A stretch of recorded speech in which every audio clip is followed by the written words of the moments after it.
এই ভিডিওটা শুনেন, আরে খুব মূল্যবান আলোচনা করেছেন উনি।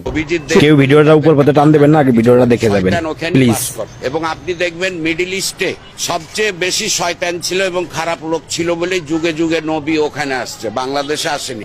ঠিক আছে, প্রশ্ন এটাই। এই জন্য ধর্মের আগে মানুষকে ভালোবাসতে হবে, তাই না? এ ভালোবাসাটা মুসলমান আমরা একে অপরের মধ্যে নাই। আরো কথা বলি, আমাদের দেশের কথা, মোনাজাত যত দীর্ঘস্থায়ী হয় মসজিদে, স্যান্ডেলের সংখ্যা চুরি ততই বাড়ে। আমরা হচ্ছে এই মুসলমান, ঠিক আছে? অতএব আর কিছু বলার নাই। আমেরিকা অ্যাটাক করছে ইরানে যে হরমুজ প্রণালীটা আছে, গত যুদ্ধটাতে আমেরিকা হেরে গেল। এসবটার জন্য ওরা ভেনিজুয়েলা দখল করলো। তেলটা বিশুদ্ধ ছিল না। আমেরিকার বিশুদ্ধ তেল তৈরি করার মেশিন তৈরি করতে 2 দিনও লাগে না। তারপরে ইরানকে অ্যাটাক করবে, এটা জানতাম। আমার প্রশ্নটা হচ্ছে, রাগ আমেরিকা ইসরায়েলের ওপর না, আমার রাগ সৌদি আরব, কুয়েত, দুবাই, কাতার, এদের ওপর। এসব মুসলিম দেশগুলো, এত বড় লোক কান্ট্রিগুলো ইরানকে সাপোর্ট না করে কেন আমেরিকান সোলজারদের আশ্রয় দেয় ওখানে, তাই না?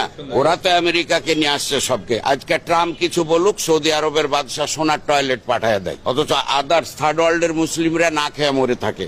এই জন্য সৌদি আরবে আমাদের নবীর জন্ম হলেও সৌদি আরবকে আতু আতু করার কিছু নাই। শয়তান হচ্ছে মিডল ইস্টের মুসলমান গুলাই। এরা কেন ওদেরকে আশ্রয় দিল বলি তো তারা আজকে সাহস পাচ্ছে, তাই না? এখানে আমি আগে নিজের ঘরের ছেলে খারাপ হলে নিজেরটাকে আগে দোষ দিতে হয়, অন্যের ছেলেকে না।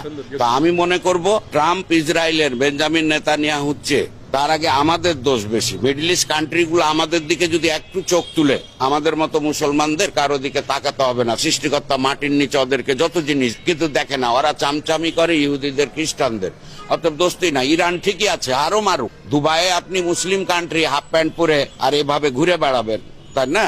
এটা তো সহ্য হবে না ইরানের, তাই কি না? এমনকি আমাদের দেশেও দেখেন আপনি, ফরজ নামাজ নিয়ে কোনো প্রবলেম আসে না। শবে বরাতের নামাজ সুন্নাত কি নফল, এ নিয়ে বহুত মারামারি মার্ডার আছে। ওই লোকটাকে দেখতে যান, ওই লোকটা ফরজ নামাজ পড়তে আসেন। অতএব আমি কখনোই আমেরিকা ইসরায়েলকে আগে খারাপ বলবো না, আগে আমরাই খারাপ। আমরা মিডল ইস্টে ওদেরকে আশ্রয় দিব কেন? সৌদি আরবের বুকে আমেরিকান সৈন্যরা দাঁড়িয়ে পেশাব করে, লজ্জা লাগে না সৌদি বাদশাহ? মুসলমানেরা প্রচন্ড সাহসী, ইহুদিরা মারাত্মক ব্রিলিয়ান্ট, যত বিজ্ঞান। ওরা এমন সময় যে কাজগুলো করবে যেখানে হাইলাইটস বেশি হয়, such as example Saddam Hossain ঈদের দিন ফাঁসি দিয়েছে লোকে।